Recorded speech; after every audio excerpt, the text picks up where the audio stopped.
கிருபை நிறைந்த நல்ல ஆண்டவரே, எல்லா துதிக்கும் கனத்திற்கும் மகிமைக்கும் புகழுக்கும் கீர்த்திக்கும் பாத்திரரே, நாங்கள் உம்மை துதிக்கிறோம் சுவாமி. ஆண்டவரே, வேதம் சொல்லுகிறது, மனுஷனை நீர் நினைக்கிறதற்கும் மனுஷகுமாரனை நீர் விசாரிக்கிறதற்கும் அவன் எம்மாத்திரம் என்று சொல்லுகிறதப்பா. நாங்கள் ஒன்றுக்கும் உதவாதவர்கள் ஆண்டவரே. உமக்கு முன்பாக நாங்கள் தூசியிலும் தூசியாய் நாங்கள் வெறுமையானவர்களாய் நிற்கிறோம் ஆண்டவரே. நீர் மகா பெரிய தேவனாய் எங்கள் மத்தியில் இருக்கிறீர். சர்வ வல்லமை உள்ளவராய் எங்கள் மத்தியில் இருக்கிறீர். சர்வ அதிகாரம் உள்ளவராய் எங்கள் மத்தியில் இருக்கிறீர். உம்மை நாங்கள் ஒவ்வொரு நாளும் போற்றி புகழ்ந்து நடந்து வருகிறோம் ஆண்டவரே. நீர் ஒருவரே எங்களுடைய தஞ்சமாக அடைக்கலமாக இருக்கிறீரே, உமக்கு ஸ்தோத்திரம். இந்த நேரத்தில் எங்களை முற்றிலுமாக உம்முடைய சமூகத்தில் அர்ப்பணிக்கிறோம்ப்பா. இந்த நேரத்தை எங்களுக்கு ஆசீர்வதித்தாரு சுவாமி.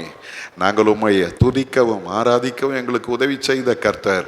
இப்பொழுது நாங்கள் உம்முடைய வார்த்தைகளை தியானிக்கும் பொழுது ஆண்டவரே, இந்த வார்த்தைகளை எங்களோடு கூட இடைபடும்படியாய் ஜெபிக்கிறோம் ஐயா. எல்லா தடைகளை மாற்றுங்க ஆண்டவரே. எங்களுடைய சிந்தைகளை ஒருமுகப்படுத்தும் ஆண்டவரே.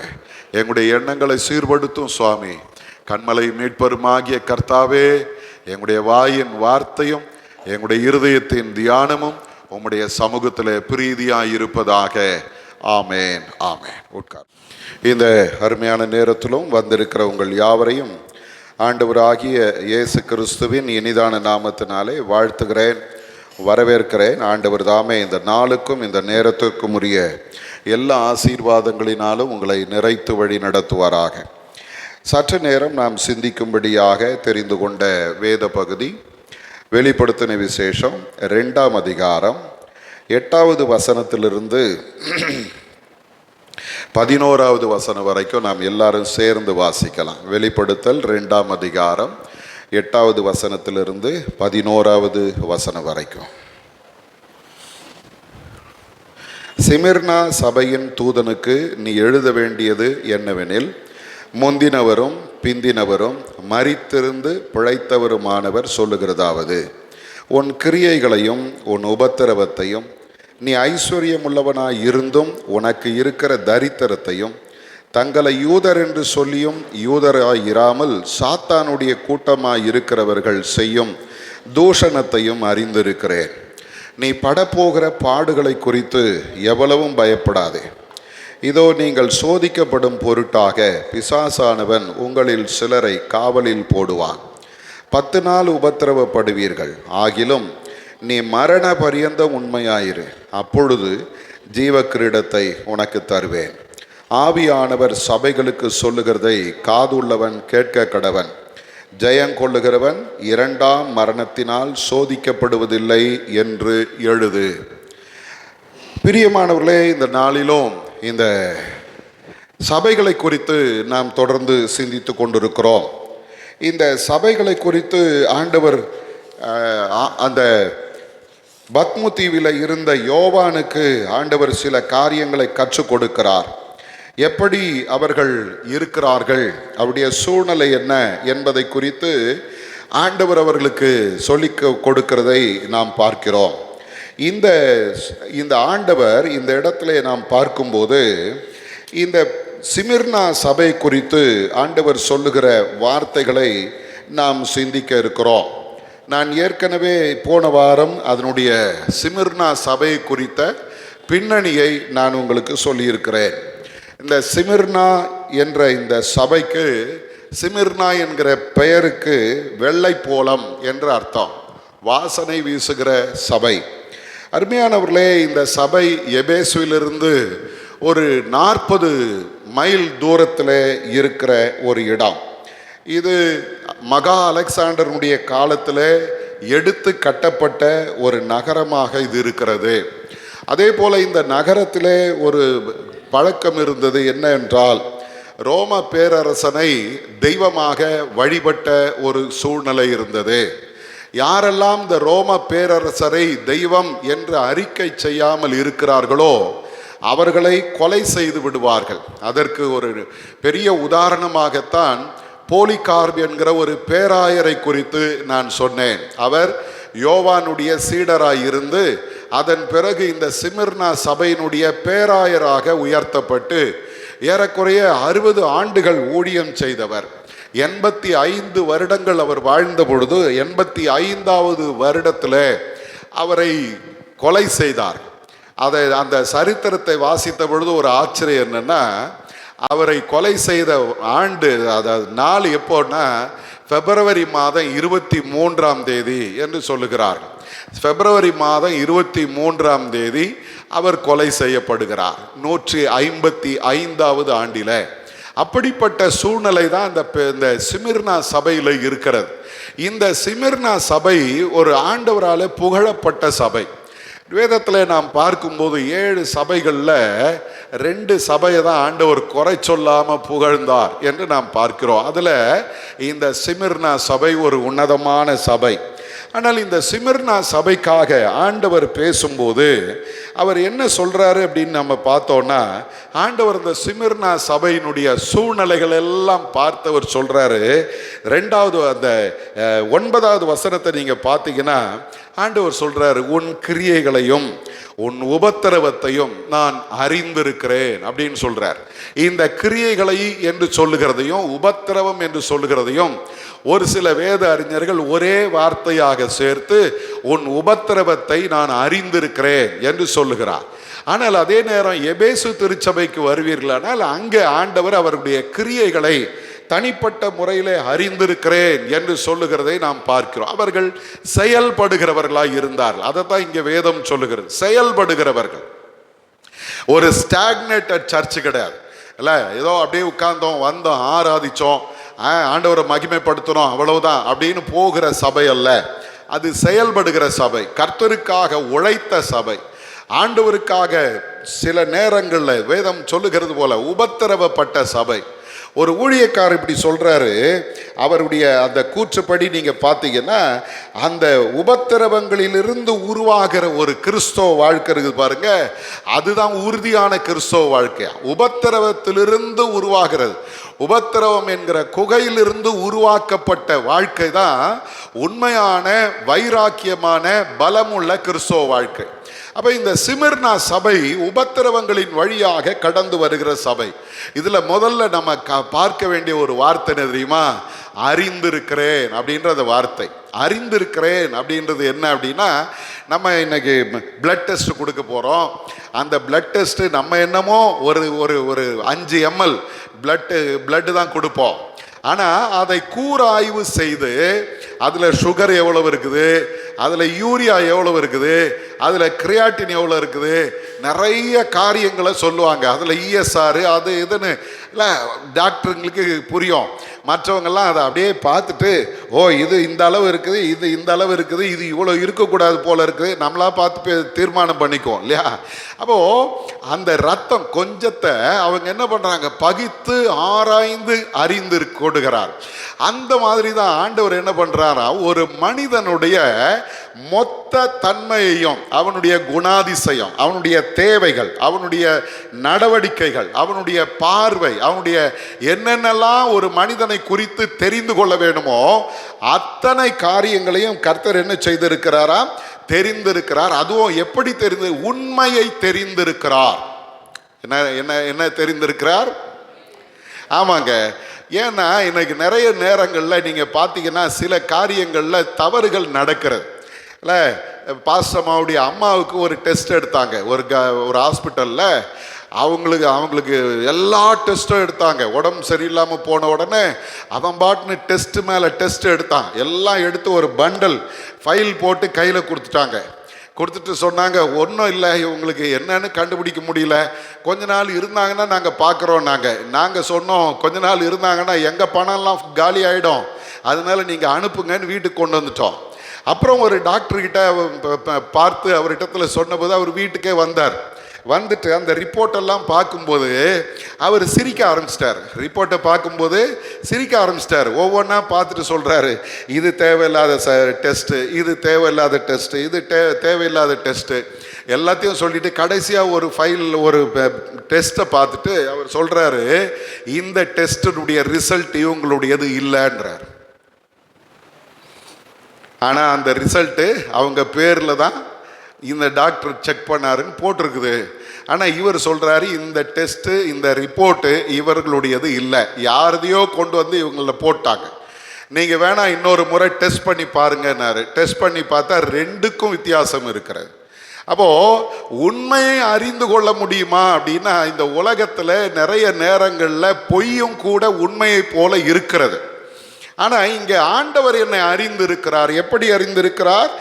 உண்மையாய் என்னை அறிந்திருக்கிறார். ரெண்டாவது, இந்த அறிந்திருத்தல் அப்படின்றதுல பார்த்தீங்கன்னா, என்னுடைய எல்லா சூழ்நிலையும் அவருக்கு பரிச்சயமான ஒன்று.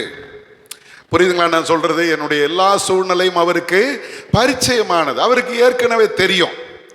நம்ம தான் நினைப்போம் எனக்கு தான் உலகத்திலே இல்லாத பெரிய பிரச்சனை வந்திருக்குது அப்படின்னு.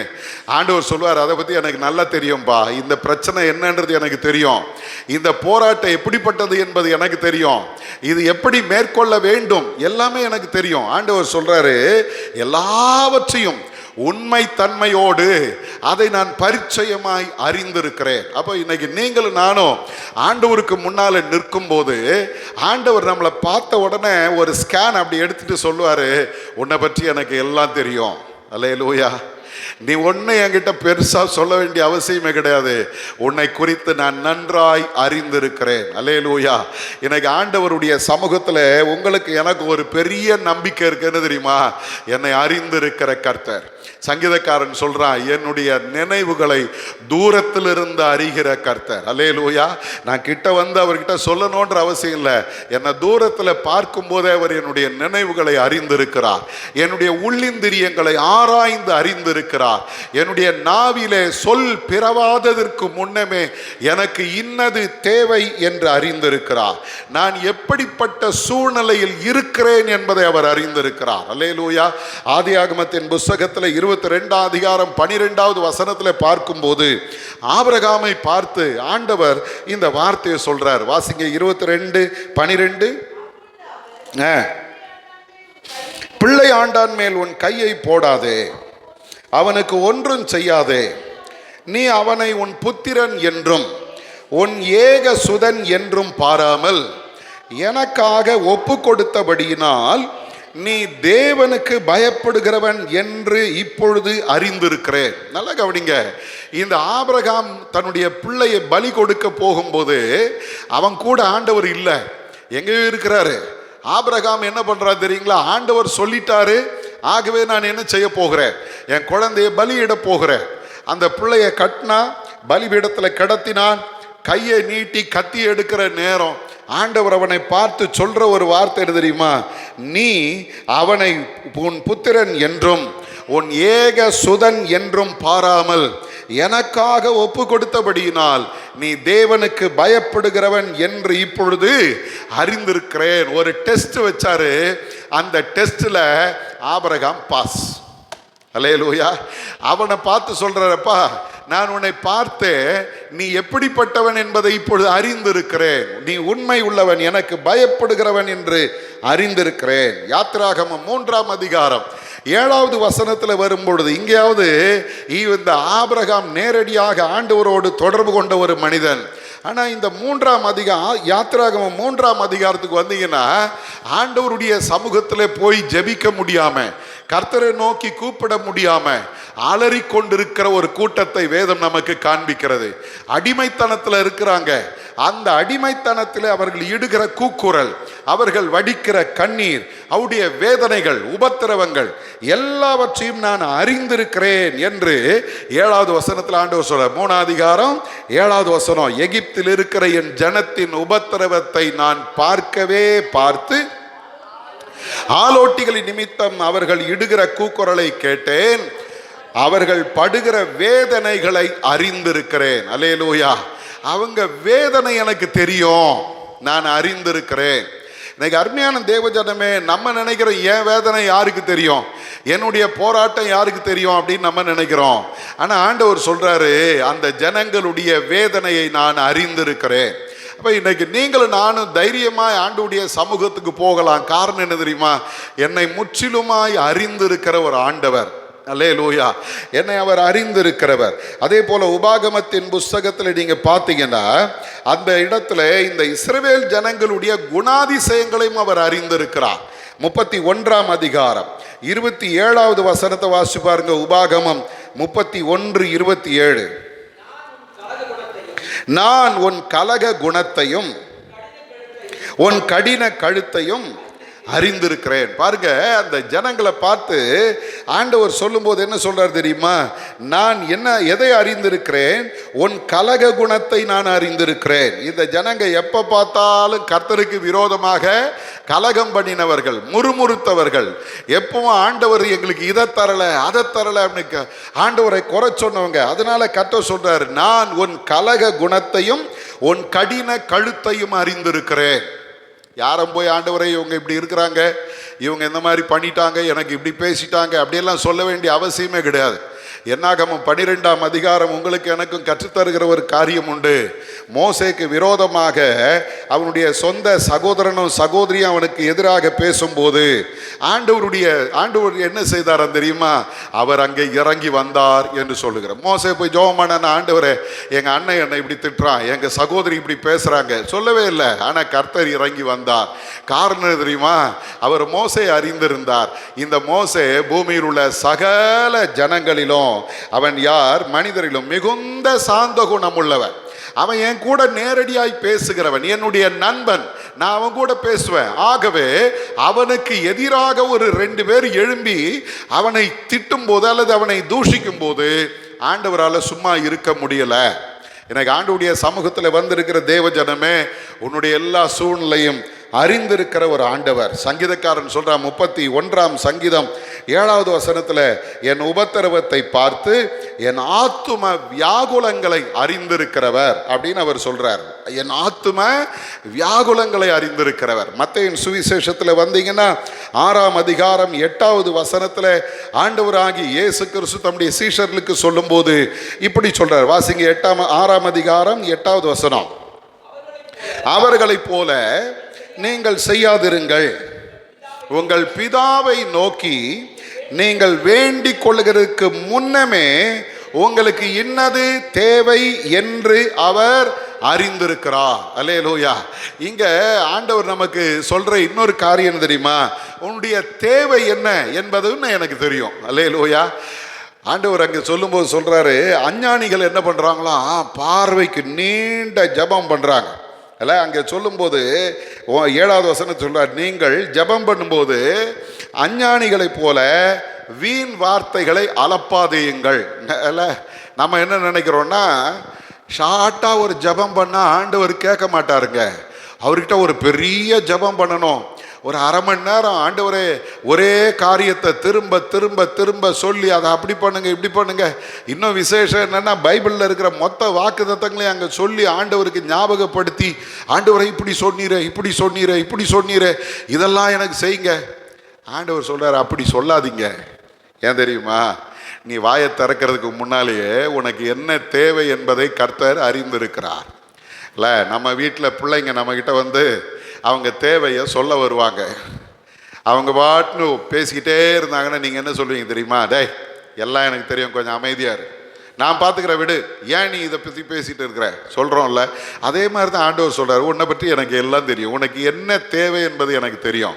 நீ பெரிய ஜபம் பண்ணாதான் உனக்கு நான் உதவி செய்வேன்னு இல்லை, நீ சின்ன ஜபம் பண்ணாலும் உன்னுடைய வாயிலிருந்து வார்த்தைகள் பிறவாததற்கு முன்னமே உங்களுக்கு இன்னது தேவை என்று அவர் அறிந்திருக்கிறார். அல்லேலூயா. அப்போ இன்னைக்கு அருமையான தேவ ஜனமே, வேதம் சொல்லுகிறது கர்த்தர் நம்மை அறிந்திருக்கிறவர். செயல்படுகிறவர்களை கர்த்தர் அறிந்திருக்கிறார். வேதம் சொல்லு, உன் கிரியைகளையும் உன் உபத்திரவங்களையும் நான் அறிந்திருக்கிறேன். இந்த இடத்துல நாம் பார்க்கிற உபத்திரவம் என்ற இந்த வார்த்தைக்கு திலிப்சிஸ் அப்படின்ற ஒரு கிரேக்க வார்த்தையை பயன்படுத்துகிறார். இது பெரிய உபத்திரவம், சாதாரண உபத்திரவம் அல்ல. அவருடைய உயிருக்கே ஆபத்தான உபத்திரவங்களை இந்த சிமிர்னா சபையினர் அனுபவித்தார்கள் என்று வேதம் சொல்லுகிறது. அருமையானவர்களே, இந்த இடத்துல நாம் பார்க்கும்போது அங்கே ஏற்கனவே நான் சொன்னது போல அந்த ஊரில் தான் ரோம பேரரசனை தெய்வமாக வணங்க வேண்டிய ஒரு கட்டாய சூழ்நிலை இருந்தது. அவங்க எல்லாரும் என்ன பண்ணுமா, அந்த பேரரசனுடைய சிலை இருக்குமா அல்லது படம் இருக்குமா, அதுக்கு முன்னால் போய் அவர்கள் வணங்க வேண்டும், அவர்தான் தெய்வம் என்று அறிக்கை செய்ய வேணும். சப்போஸ் ஒரு கிறிஸ்தவனை பிடிச்சிட்டாங்கன்னா அவனை கொண்டு போய் அந்த சிலைக்கு முன்பாக நிறுத்தி, இயேசு தெய்வம் அல்ல, பேராயர் தான், இந்த பேரரசன் தான் தெய்வம் என்று சொல்லி அறிக்கை செய்ய வேண்டும். இது அங்கே நடந்த ஒரு கொடூரமான செயல். இதனால நிறைய கிறிஸ்தவங்க கொலை செய்யப்பட்டார்கள், நிறைய கிறிஸ்தவங்க கொலை செய்யப்பட்டாங்க. நான் ஏற்கனவே சொன்னது போல அதுல ஒருத்தர் தான் பேராயராய் இருந்த போலிகார். அவரை குறித்து இன்னைக்கு வாசிக்கும் போது இப்படி ஒரு சம்பவத்தை வாசிச்சேன். அவர் நினைத்திருந்தால் தப்பி போயிருக்கலாமா? அவர் நினைச்சிருந்தாருன்னா இந்த பேரரசனுடைய கையில் அவருடைய இராணுவத்தில் பிடிபடாம தப்பி போயிருக்கலாம். காரணம் என்னன்னா, அவருக்கு காலையிலேயே, அந்த நாளிலே காலையிலேயே ஒரு தரிசனத்தை பார்த்தாராம். அவர் படுத்திருந்த படுக்கையில் அவருடைய தலையணை பற்றி எரிகிறது. அதை பார்க்கிறார். அப்போ இவருக்கு ஒரு எண்ணம் தோணுது, அப்போ என்ன கொளுத்த போறாங்க போல அப்படின்ற ஒரு எண்ணம் அவருக்கு வருகிறது. இதுக்கு இடையில ஒருத்தன் வந்து சொல்றான், ஐயா நீங்க ஓடி போய் ஒளிஞ்சுக்குங்க, எங்கேயாவது போய் தலைமறைவு ஆயிடுங்க, உங்களை பிடிக்கிறதுக்கு அரசாங்கம் ஆணை பிறப்பித்து இருக்கிறது. அப்ப பேராயர் சொல்றாரு, ஏன் நான் ஓடி ஒளியணும்? ஆண்டவருக்காக மரிப்பது கர்த்தர் எனக்கு தந்த பாக்கியம் என்று சொன்னாராம். இப்போ இவரை கொண்டு போகிறார்கள், பிடித்து கொண்டு போறாங்க. வயசான மனுஷன், 85 வயசு, எப்படி இருந்திருக்கோம் கொஞ்சம் யோசிச்சு பாருங்க. கொண்டு போய் அந்த ரோம போர் சேவகர் தலைவனிடத்துல கொண்டு போய் நிறுத்துறாங்க. அவன் கேட்கிறான், நீ ஆண்டவர், இந்த பேரரசன் தான் தெய்வம் என்று நீ அறிக்கை செய்தால் உன்னை விட்டு விடுவோம். நீ வாழ போறது இன்னும் கொஞ்ச நாள், ஏன் நீ பாதியிலே சாகணும்? தெய்வத்தை மறுதலி, உன்னுடைய தெய்வத்தை மறுதலிச்சிரு, அந்த பேரரசன் தான் தெய்வம் என்று நீ அறிக்கை செய். அவர் சொல்றாரு, செய்ய முடியாது என்றார். 2வது முறையும் கேட்கிறான், முடியாது என்றார். 3வது முறை அவன் ரொம்ப கோபத்தோட கேட்கிறான், இதுதான் உன்னுடைய கடைசி தருணம், நீ மறுதலிக்கிறாயா இல்லையான்னு கேட்கும் போது தான் அவர் அந்த வார்த்தையை சொல்றாரு. என்ன தெரியுமா? என்னுடைய 85 வயது வரைக்கும் என் ஆண்டவர் எனக்கு உண்மை உள்ளவராக இருந்தார். அப்படிப்பட்ட ஆண்டவருக்கு நானும் உண்மை உள்ளவனாய் இருக்க வேண்டும், இதுதானே நியாயம். எப்படிப்பட்ட ஒரு வார்த்தை பாருங்க. இவரை கொண்டு போய் கம்பத்தில் கட்டினார்கள், சுத்தி கட்டைகளை அடுக்கி நெருப்பு கொளுத்திட்டாங்க. நெருப்பு எரியுது, ஆனா உள்ள இருக்கிற இவர் எரியல. எல்லாருக்கும் ஒரே ஆச்சரியம், என்னடா இது, இவ்வளவு நெருப்பு போட்டு எரிக்கிறோம், இவர் எரியலையே. வெளியே கொண்டு வந்துட்டாங்க, வந்து பார்த்தா ஒன்றும் ஆகலை, நல்லா இருக்கிறாரு. இப்போ எல்லாருக்கும் ஒரே ஆச்சரியம், ஒருவேளை ஆண்டவர் இவரை பாதுகாத்து இருக்கிறாரோ. பேசிக்கிட்டே இருக்கும் போதே ஒரு போர் சேவகன் சொன்னானா, நெருப்புக்கு வேணா உன்னுடைய தெய்வம் உன்னை பாதுகாத்து இருக்கலாம், ஆனால் என் பட்டயத்துக்கு உன்னை பாதுகாக்க முடியாது, குத்தி கொன்று விட்டான். அருமையான தேவஜனமே, இது நமக்கு தெரிந்த ஒரு இரத்த சாட்சி. சிமிர்னா சபையின் பல மனிதர்கள், கிறிஸ்தவர்கள் இரத்த சாட்சிகளாய் மரித்தார்கள். அதனாலதான் ஆண்டவர் அந்த சபையை பார்த்து சொல்றாரு, உன் உபத்திரவங்களை நான் அறிந்திருக்கிறேன். யோவானின் புஸ்தகத்துல நீங்க பாத்தீங்கன்னா அதை முன்னாலேயே ஆண்டவர் தம்முடைய சீஷர்களுக்கு சொல்லித்தரார். யோவான் 15ஆம் அதிகாரம் 18வது வசனத்திலிருந்து 21வது வசனம் வரைக்கும் நீங்க பாத்தீங்கன்னா ஒவ்வொரு வசனத்திலும் ஆண்டவர் ஒரு காரியத்தை அவர்களுக்கு கற்றுக் கொடுக்கிறார். வாசிங்க 18வது வசனத்தை வாசிங்க. யோவான் 15:18. உலகம் உங்களை பகைத்தால் அது உங்களை பகைக்கிறதற்கு முன்னே என்னை பகைத்ததென்று அறியுங்கள். அப்போ சீஷர்களுக்கு ஆண்டவர் சொல்லித்தராரு, உலகம் பகைக்கிறது அப்படின்னு பயப்படாதீங்க, அது உங்களை பகைக்கிறதுக்கு முன்னால என்னை பகைத்திருக்கிறது. சிலுவையில தொங்க விட்டாங்க இல்லையா? அப்ப ஆண்டவர் சொல்றாரு, உங்களை பகைக்கிறதுக்கு முன்பாக என்னை பகைத்ததென்று அறியுங்கள். 19வது வசனத்துல சொல்லும் போது சொல்லித்தராரு, கர்த்தருக்காக துன்பங்களை அனுபவிக்கிறவர்களாக இந்த சிமிர்னா சபையை போல கர்த்தருக்காக வாழ வேண்டும் என்று ஆண்டவர் இன்னைக்கு ஒரு அறைகோல் விடுக்கிறார். அப்போஸ்தலனாகிய பவுலை கேட்டு பாருங்க, உபத்திரம் எப்படிப்பா வரும், ஏன் உபத்திரம் வரும் அப்படின்னா அவர் ரொம்ப சிம்பிளா சொல்றாரு. 2 தீமோத்தேயின் புஸ்தகம் 3ஆம் அதிகாரத்துல நீங்கள் பார்க்கும்போது 12வது வசனத்துல சொல்றாரு, அன்றியும் கிறிஸ்து இயேசுவுக்குள் தேவ பக்தியாய் நடக்க மனதாய் இருக்கிற யாவரும், இன்னாருக்கு தான் துன்பம் இல்லை, யாரெல்லாம் தேவ பக்தியாய் நடக்க மனதாய் இருக்கிறார்களோ அத்தனை பேருக்கும் என்ன உண்டு? துன்பம் உண்டு. இன்னைக்கு அநேக நேரங்கள் நம்ம எனக்கு ஏன் இந்த பிரச்சனை, என்னை மட்டும் ஏன் இவங்க எதிர்க்கிறாங்க, என்னை மட்டும் ஏன் இவங்க இப்படி பேசுறாங்க அப்படின்னு நினைக்கிறோம். ஆண்டவர் சொல்றாரு, நீ கர்த்தருக்கு பயந்து நடக்க வேண்டும் என்று விரும்பினாலே உனக்கு என்ன உண்டு? உபத்திரவம் உண்டு. அல்லேலூயா. இன்னைக்கு அருமையான தேவஜனமே, பல நேரங்களில் நம்முடைய வாழ்க்கையில் நாம் சோர்ந்து போகிறோம். இன்னைக்கு ஆண்டவர் உங்களை என்ன பார்த்து சொல்றாரு, சிமிர்னா சபை உபத்திரவங்களை அனுபவித்த சபை, அந்த சபையை நான் அறிந்திருக்கிறேன். அதே போல இன்றைக்கு நம்மையும் பார்த்து சொல்றார், நீ எனக்காக தேவ பக்தியாய் நடக்க விரும்பினாலே உனக்கு என்ன உண்டு? துன்பம் உண்டு. ஆனால் நீ சோர்ந்து போகாத, நான் உன்னை அறிந்திருக்கிறேன் என்று கர்த்தர் நம்மை பார்த்து சொல்லுகிறார்.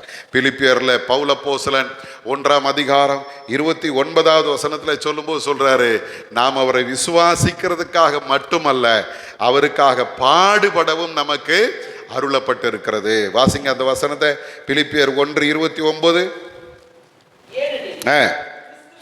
கிறிஸ்துவினிடத்தில் விசுவாசிக்கிறதுக்கு மாத்திரமல்ல, அவர் நிமித்தமாக பாடுபடுகிறதற்கும் உங்களுக்கு அருளப்பட்டிருக்கிறது. இந்த அருளப்பட்டிருக்கிற இந்த வார்த்தைக்கு இன்னும் தெளிவான ஒரு விளக்கம் சொல்ல போனா, அது எனக்கு பரிசாக கொடுக்கப்பட்டிருக்கிற. எப்படி கொடுக்கப்பட்டிருக்குது? பரிசாக கொடுக்கப்பட்டு. விசுவாசிக்கிறது எனக்கு ஒரு பரிசு அப்படின்னா, அதை விட மேலான ஒரு பரிசு என்ன தெரியுமா?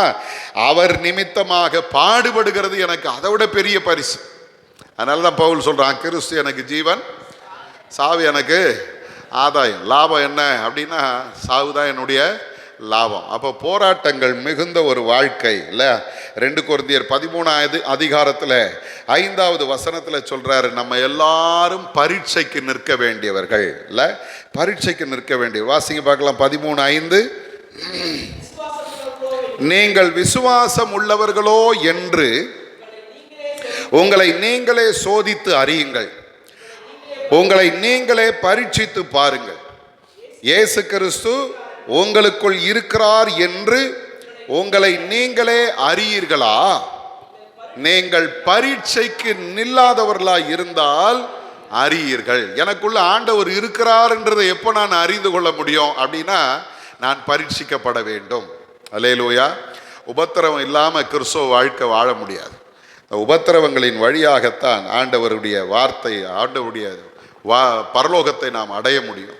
இன்னைக்கு அருமையான தேவ ஜனமே, உபத்திரவங்களை சகிக்க வேண்டுமானால் நம்ம அவருக்குள்ள ஆழமாய் வேரூன்றி நிற்கிறவர்களாக இருக்கணும். ஆண்டவர் சொல்லி தரும்போது மார்க் 4ஆம் அதிகாரத்தில் 17வது வசனத்தில் அவர் அங்கே அந்த விதைக்கிறவனுடைய உவமையை சொல்லும்போது இந்த வார்த்தை ஆண்டவர் அங்கே சொல்றார். 4:17 பாருங்க. தங்களுக்குள்ளே வேர் கொள்ளாதபடியால் கொஞ்ச காலம் மாத்திரம் நிலைத்திருக்கிறார்கள், வசனத்தின் நிமித்தம் உபத்திரவமும் துன்பமும் வந்தவுடனே இடறல் அடைகிறார்கள். இவர்களே கற்பாறை நிலத்தில் விதைக்கப்பட்டவர்கள். ஆண்டவர் சொல்றாரு, ஒருத்தன் ரொம்ப விசுவாசமா வளர்றான், வேகமா வளர்றான், கையில பைபிள் தான், எப்போ பார்த்தாலும் தோத்திரம் தான், அங்கே போனா இங்கே போனா ஆண்டவரை பற்றி சொல்றாரு, ரொம்ப வைராக்கியமாக ஓடினாரு. திடீர்னு பார்த்தா ஒரு நாள் ஆளை காணோம். என்னடான்னா அவங்க வீட்டில் கூப்பிட்டு சொல்லிட்டாங்க, இனிமேல் நீ இந்த பைபிளை தூக்கின்னு போனீங்கன்னா இந்த சொத்தில் உனக்கு 10 பைசா தரமாட்டோன்ட்டாங்க. உடனே அவர் என்ன பண்ணுறாரு, ஐயோ இந்த ஏசாமியை சொல்லின்னு இருந்தா அடுத்த வேளை சாப்பாட்டுக்கு நடக்காது, அதனால் கொஞ்சம் அமைதியாக இருந்துருவோம். ஏன்னா வேதம் சொல்லுகிறது, அவர்கள் ஆழ வேறு ஊன்றவில்லை. வசனத்தின் நிமித்தம் உபத்திரவம் வந்த பொழுது அவர்கள் விழுந்து போகிறார்கள். இதே போல தான் எல்லா கிறிஸ்தவ வாழ்க்கையும். ஆனால் எந்த மனிதன் கர்த்தருக்குள்ள ஆழ வேரூன்றி நிற்கிறானோ அந்த மனுஷன் என்ன உபத்திரம் வந்தாலும், என்ன பிரச்சனை வந்தாலும், என்ன போராட்டம் வந்தாலும் கிறிஸ்துவின் நிமித்தம் எல்லாவற்றையும் சகிக்கிறவனாய் இருக்கிறான். ஆண்டவர் சொல்றாரு, அவனைத்தான் நான் அறிந்திருக்கிறேன். அல்லேலூயா. சிமிர்னா சபை கர்த்தரால் புகழப்பட்டதுக்கு காரணம், உபத்திரவங்களின் மத்தியிலேயும் அவர்கள் கர்த்தருக்கு பிரியமான ஒரு வாழ்க்கை வாழ்ந்தாங்க. மரணமே ஆனாலும் கர்த்தருக்காக தங்களை அர்ப்பணித்து வாழ்ந்ததுனால ஆண்டவர் சொல்றாரு, உன் கிரியைகளையும் உன் உபத்திரவங்களையும் நான் அறிந்திருக்கிறேன். கண்களை மூடி ஆண்டவருடைய சமூகத்தில் நம்முடைய உள்ளத்தின் ஆழத்திலிருந்து சொல்லுங்க, என்ன வந்தாலும் என்ன சூழ்நிலை வந்தாலும் நான் உம்மை உறுதியாய் பற்றி கொண்டு நிற்பேன் ஆண்டவரே. சிமிர்னா சபையின் மக்களைப் போல எங்களுடைய விசுவாசத்துக்காக, எங்களுடைய கிறிஸ்தவ வாழ்க்கைக்காக, எங்களுடைய ஜீவனே போகிறதாய் இருந்தாலும் கர்த்தருக்காக நாங்கள் எங்களை அர்ப்பணிக்கிற அந்த நல்ல பாக்கியத்தை எங்களுக்கு தாங்கப்பான்னு சொல்லி எல்லாரும் கேட்போமா? நாம் வாழுகிற இந்த கொடிதான காலத்தில் ஒருவேளை சிமிர்னா சபைக்கு ஏற்பட்ட துன்பத்தை போல நம்முடைய வாழ்க்கையில சத்துரு துன்பத்தை கொண்டு வருவாரானால் எத்தனை பேர் நம்ம ஆண்டவருக்காக நிற்க போகிறோம்? எத்தனை பேர் நாம் ஆண்டவருக்காக வைராக்கியம் பாராட்ட போகிறோம்? சிமிர்னா சபை இரத்த சாட்சிகள் நிறைந்த சபை. சிமிர்னா சபை கர்த்தருக்காக எதிரியை நேருக்கு நேர் சந்தித்த சபை. இன்றைக்கு ஆண்டவர் அந்த சபையை நமக்கு முன்னால வச்சுட்டு சொல்றாரு, அவர்களுடைய கிரியைகளை, அவருடைய உபத்திரவங்களை அறிந்திருக்கிற நான் உன்னையும் உன்னுடைய சூழ்நிலைகளையும் அறிந்திருக்கிற நீ எனக்காக வைராக்கியமாய் நிற்கிறாயா? எனக்காக நீ கொஞ்சம் வைராக்கியம் பாராட்டுவாயா? நீ இந்த உலகத்தான் அல்ல, ஆகவே உலகம் உன்னை பகைக்கிறது. நீங்க இந்த உலகத்திலிருந்து வேறு பிரிக்கப்பட்டவர்கள், ஆகவே உங்களை உலகம் பகைக்கிறது. என்னையே என்னுடைய வார்த்தையை அவர்கள் புறக்கணித்தார்களானால் உங்களுடைய வார்த்தையை அவங்க மதிக்க மாட்டாங்க, உங்களிடத்துல அவங்க அன்பு செலுத்த மாட்டாங்க. கர்த்தருக்காக பாடு அனுபவிப்பதை ஆண்டவர் நமக்கு ஒரு பெரிய பரிசாக கொடுத்திருக்கிறார். பவுல் சொல்றா, விசுவாசிக்கிறதுக்காக மட்டுமல்ல, அவருக்காக பாடுகளை சகிக்கிறதுக்கும் நமக்கு அருளப்பட்டு இருக்கிறது. ஆண்டவர் தந்திருக்கிற இந்த ஊழியத்தை, இந்த வாழ்க்கையை, கிறிஸ்தவ வாழ்க்கையை வைராக்கியமாய் வாழ்ந்து கர்த்தரை மகிமைப்படுத்துவர்களாய் நீங்களும் நானும் நிற்போமானால் ஒரு நாள் வரும், ஆண்டவர் உங்களை என்னையும் இந்த உலகத்தில் மட்டுமல்ல தேவனுடைய ராஜ்யத்திலும் மேன்மைப்படுத்துகிறவராய் இருக்கிறார். அன்பின் ஆண்டவரே, இந்த வார்த்தைக்காக ஸ்தோத்திரம் சுவாமி. பல நேரங்களில் எங்களை சுற்றி நடக்கிற இந்த உபத்திரவங்களையும் பாடுகளையும் மரணங்களையும் நாங்கள் பார்க்கும்போது சோர்ந்து போகிறோம். ஆண்டவர் ஏன் இதிலிருந்து மீட்டு விடவில்லை என்று நாங்கள் யோசிக்கிறோம். ஆனால் உபத்திரவங்களின் வழியாகத்தான் உம்முடைய ராஜ்யத்துக்கு நாங்கள் வர முடியும் என்பதை சிமிர்னா சபையும் பவுலப்போஸ்தலனும் எங்களுக்கு கற்றுக் கொடுத்து கொண்டிருக்கிறார்லப்பா. எங்களுடைய உபத்திரவங்களை அறிந்திருக்கிற ஆண்டவர் எங்களை பலப்படுத்தும். எங்களுடைய சூழ்நிலைகளில் இன்னும் கர்த்தருக்காக நாங்கள் வாழ, கர்த்தருக்கு பக்தி உள்ளவர்களாய் வாழ எங்களுக்கு நீர் உதவி செய்யும் சுவாமி. எங்களை அறிந்திருக்கிறீர், எங்களுடைய எல்லா சூழ்நிலையை அறிந்திருக்கிறீர், எங்களுடைய பலனை அறிந்திருக்கிறீர், எங்களுடைய பலவீனங்களை அறிந்திருக்கிறீர், எங்களுடைய நிறைவை அறிந்திருக்கிறீர், எங்களுடைய குறைவுகளை அறிந்திருக்கிறீர், எங்களுடைய தேவைகளை அறிந்திருக்கிறீர், எங்களுடைய விருப்பங்களையும் வாஞ்சைகளையும் நிறைவேற்றுகிறவராய் இருக்கிறீர். உம்மை துதிக்கிறோம். தொடர்ந்து நீர் எங்களை நடத்தும். உம்முடைய கிருபை எங்களை சூழ்ந்து கொள்ளட்டும். இயேசுவின் மூலம் ஜெபிக்கிறோம் எங்கள் நல்ல பிதாவே, ஆமென்.